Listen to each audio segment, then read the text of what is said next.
दोस्तों आज की वीडियो में BHDLE 137 हिंदी संप्रेषण पढ़ने वाले हैं। इस वीडियो में तुम्हें पूरा सिलेबस इसका पढ़ाने वाला हूँ फ्री नोट्स के साथ।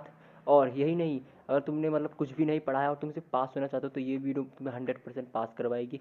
और अगर तुमने सब कुछ पढ़ लिया सिलेबस वाइज और तुम्हें एक रिवीजन चाहिए तो भी ये वीडियो आपकी मदद करेगी। ठीक है, तो पेन कॉपी के साथ तैयार रखो या फिर ऐसे ही रहो। ये स्टार्ट करते हैं वीडियो। तो आज हम BHDL 137 का हिंदी भाषा संप्रेषण कौशल का पूरा सिलेबस पढ़ने वाले हैं, जो कि पेपर में पूरा का पूरा इसी में से ही आएगा। तो नोट्स बना लेना या फिर सिंपल ऐसे ही पढ़ लेना, तो हिंदी में तो समझ तो आ ही जाएगा।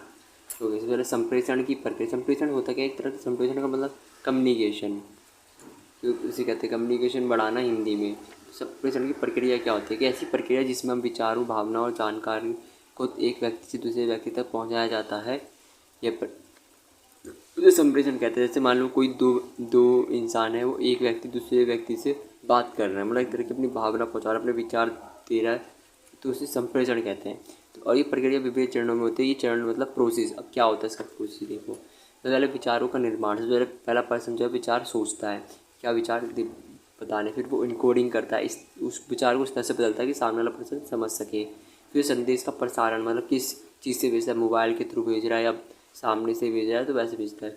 फिर आ गया डिकोडिंग। तो डिकोडिंग मतलब जब वो भेजता है उसके पास, तो दूसरा पर्सन उसे डिकोडिंग करता है कि जो इसने भेजा है मेरी तरफ, अब ये इसको अपने हिसाब से वो समझता है। फिर प्रतिक्रिया, वो प्रतिक्रिया उसमें देता है।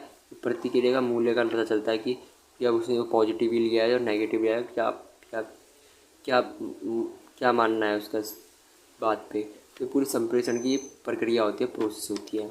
ठीक है, अब संप्रेषण के प्रकार कितने होता है। पहला होता है मौखिक संचार।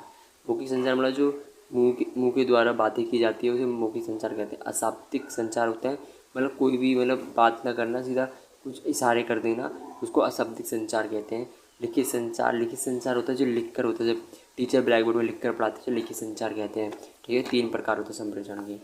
लिखित भाषा के कार्य। जो लिखित भाषा है, जो लिखते हैं उसके क्या क्या कार्य होते हैं। सबसे पहले सूचना का भंडारण और प्रसारण, मतलब सूचना का भंडारण करना, बहुत सारी सूचना एक ही जगह में लिखना। विचारों को स्पष्ट और सटीक अभिव्यक्ति, इस तरह से लिखना कि विचारों को एकदम स्पष्ट तरीके से समझ आए। साहित्यिक रचनाओं का निर्माण, एकदम साहित्यिक तरीके से लिखना, अच्छे से लिखना, अपनी बोली से नहीं लिखना, एकदम साहित्यिक तरीके से जैसे कि लिखा जाए वैसा लिखना। और औपचारिक संचार, ऐसा संचार जो एकदम ठीक तरीके से लिखा जाए, टीचर के द्वारा पढ़ाया जा रहा हो, किसी कंपनी में लिखा जा रहा हो, उसे वो औपचारिक संचार होता है। ठीक है, तो ये लिखित भाषा के कार्य होते हैं। अब भाषा का उपयोग क्या किया जाता है। विचारों और भावना की अभिव्यक्ति, अगर कोई विचार बोलने हो, अपनी भावनाएं पहुंचानी हो तो उसका भाषा का उपयोग किया जाता है। संचार, कोई बातचीत करनी हो तो उसका होता है। शिक्षा, शिक्षा में इसका उपयोग किया जाता है। कि साहित्यिक रचनाओं का निर्माण, साहित्यिक रचनाओं में भी इसका उपयोग किया जाता है। तो हाव भाव के प्रकार क्या होता है। हाव भाव प्रकार से ज़्यादा संचार, संचार के द्वारा हाव भाव पहुँचाना, जोर देना। हमें जब भी हम आपको हाव भाव दे तो हमें थोड़ा जोर देना चाहिए।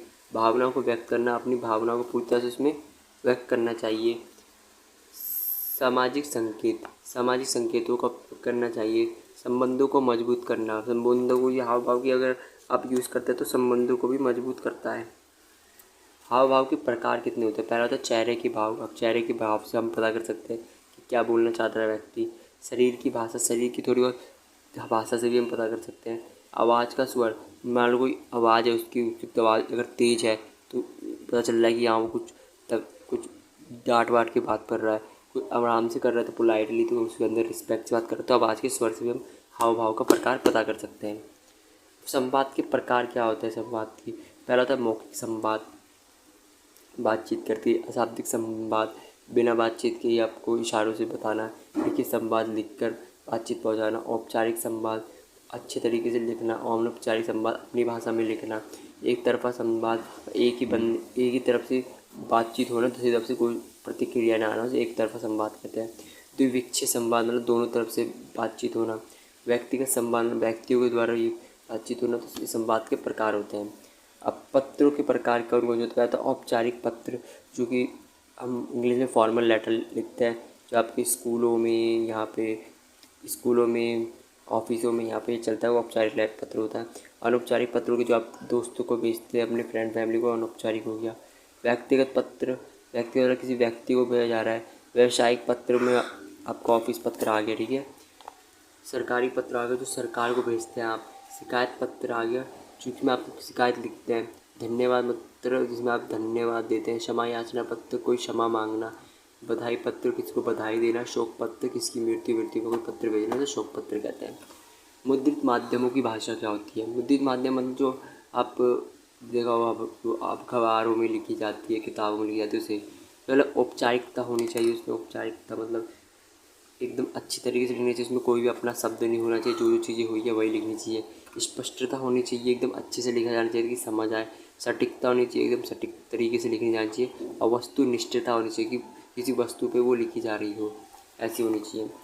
भाषण की भाषा क्या होती है? भाषण देना, अगर मान लो कोई भाषण दे रहा है कोई नेता तो उसकी क्या होनी है? मौखिकता होनी चाहिए, इसमें मौखिकता एकदम अच्छी आपकी बोली होनी चाहिए। अनौपचारिकता होनी चाहिए, इसमें कोई भी औपचारिकता की जरूरत नहीं है। अनौपचारिक मतलब अपने हिसाब से आपको वो बताना है चीज़ों को कि ताकि सामने वाले इस पर्सन को समझ आए जो लोग होते हैं। भावनात्मकता होनी चाहिए उसमें, भावना से जुड़ी हुई चाहिए। प्रत्यक्षता होनी चाहिए इसमें, प्रत्यक्ष रूप से होनी चाहिए। तो ये चीज़ें होनी चाहिए भाषण अगर आप दे रहे हो तो। सृजनात्मक लेखन क्या होती है? लेखन मतलब जो आप कविता, कहानियों, नाटकों में कला लिखते हैं ना, शब्द भाषा का प्रयोग होता है, वो सृजनात्मक लेखन होता है। इसकी विशेषता क्या होती है? ये अभिव्यक्ति होती है, शैली होती है। शैली मतलब एकदम अच्छे से लिखी जाती है। पात्र होना चाहिए इसमें, एक कथानक होना चाहिए और विवरण होना चाहिए इसमें। ये सारी चीज़ें विशेषताएं इसकी होती हैं ये सारी। अब सृजनात्मक लेखन कैसे सीखते हैं? पढ़ लिख कर आप सीख सकते हैं, लिख कर आप सीख सकते हैं। प्रतिक्रिया ली, अगर कोई दूसरे लिख कर आप दूसरे से प्रतिक्रिया लेके आपने कैसे लिखा, इसकी कक्षाएं लें, इसके लिए अभ्यास करें अलग अलग जाके, तो इसे आप सीख सकते हैं इस तरह से। सृजनात्मक लेखन के प्रकार क्या होते हैं? पहला आप कविता होगी कि कविता आपने सुनी होगी, कहानियाँ होती हैं, नाटकों में इसका यूज़ होता है, निबंध या पढ़ करते हैं तो निबंध में इसका यूज़ होता है, और उपन्यास मतलब किसी का उपन्यास, किसी ने उपन्यास लिखा हो किसी एक बुक में, तो उसका वो सब जगह लेखन के प्रकार होते हैं। अब बोलचाल की भाषा का लिम्यकान क्या होता है? लिम्यकान मतलब बोलचाल की भाषा को हमने लिखित भाषा में बदलना, इसको हम बोलचाल की भाषा का लिम्यकान कहते हैं, ठीक है। इसके प्रमुख तरीके क्या होते हैं? एक होता है ध्वन्यात्मक लिम्यकान, मतलब ध्वनि के द्वारा आप सुनते हैं और फिर उसे लिखते हैं, ठीक है। व्यवहारिक लिम्यकान, किसी व्यवहारिक रूप से बोला गया लिम्यकान होता है, फिर उसे लिम्यकान लिखित भाषा में लिखते हैं। सरलीकृत लिम्यकान मतलब असरल रूप से आप कुछ लिखते हैं, उसे कहते हैं। आंगिक भाषा कैसे? आंगिक भाषा मतलब बॉडी लैंग्वेज आपकी कैसी होनी चाहिए? बॉडी लैंग्वेज में संवाद कला में बातचीत आपको एकदम अच्छे से करनी चाहिए, एकदम सीधा खड़ा होना चाहिए, तो उसे आंगिक भाषा कहते हैं, ठीक है। महत्वपूर्ण क्या लेके आए इसमें? सबसे पहले इसमें आपको सुनना चाहिए अच्छे से कि सामने वाला पर्सन क्या बोल रहा है, आराम से पहले सुने। तो उसके बाद उसकी प्रतिक्रिया देनी चाहिए, मतलब फिर बोलना चाहिए हमें कि हमें क्या क्या बोलना है, ठीक है। फिर शरीर की भाषा, अब जिस तरह की भाषा हम का उपयोग कर रहे हैं उस तरह से शरीर का हमें दिखाना है। जैसे हम किसी बड़े से बात करें तो एकदम पोलाइटली बात कर रहे हैं तो उसमें शरीर की एकदम अच्छे से दिखा रहे हैं, सीधा खड़ा रहना है। सहानुभूति, सामने पर्सन से सहानुभूति लेते रहिए वक्त वक्त में कि वो हमारी बातों में इंटरेस्ट दे भी रहा है या नहीं। और सम्मान, सम्मान करते रहिए उसके सामने से, ताकि ये सारी हो जाए। सारे महत्वपूर्ण पहलू हैं किसके? आंगिक भाषा के। अब समाचार लेखन क्या होता है? ऐसी कला जिसमें वर्तमान घटनाओं के बारे में जानकारी को लेख लिखा हो। समाचार लेखन में जो समाचार पत्र नहीं होते लिखा हो, उसमें जो घटनाओं के बारे में जानकारी लिखी होती है उसे समाचार लेखन कहते हैं। अब इसकी विशेषताएं क्या होती है? ये तथ्यात्मकता हुआ होता है, एकदम जो घटित हुआ हो जो चीज़ उसी के बारे में लिखा होता है। इसमें निष्पक्षता होती है, एकदम निष्पक्ष रूप से लिखा होता है, जो चीज़ होती है अपनी भाषा में कुछ नहीं लिखा होता। स्पष्टता होती है कि स्पष्ट कर रहा होता है सामने पर्सन की क्या क्या चीज़ें हुई हैं। संक्षिप्तता होनी चाहिए, संक्षिप्तता होती है इसमें। और आकर्षकता होती है, आकर्षक मतलब सामने वाला पर्सन इसमें आकर्षण लेगी, हाँ भाई कुछ चीज़ हुई है तगड़ी, तो वो देखे ये चीज़, ठीक है।